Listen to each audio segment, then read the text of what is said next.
Mapadali na ang pagbayad sa mga transaksyon sa Tiangge sa Dumaguete City o sa Dawin.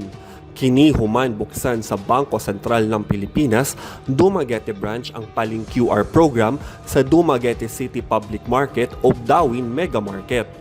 Makita sa mga stall sa Tiangge ang mga QR code sa mga nagkadaiyang payment channel na partner sa BSP.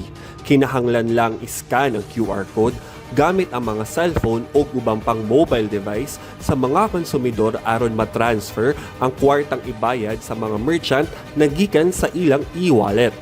Gipadayag sa opisyal sa BSP ang kaayuhan sa maong programa. Which is a game changer.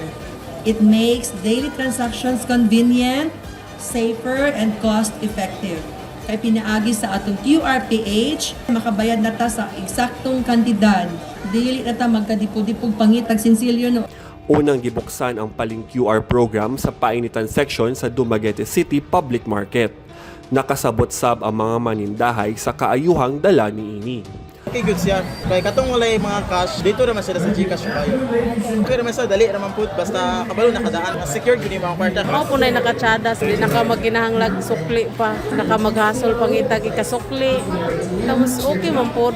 Gikan sa Negros Oriental, kini si Roy Lamotan sa PIA alang sa MBC.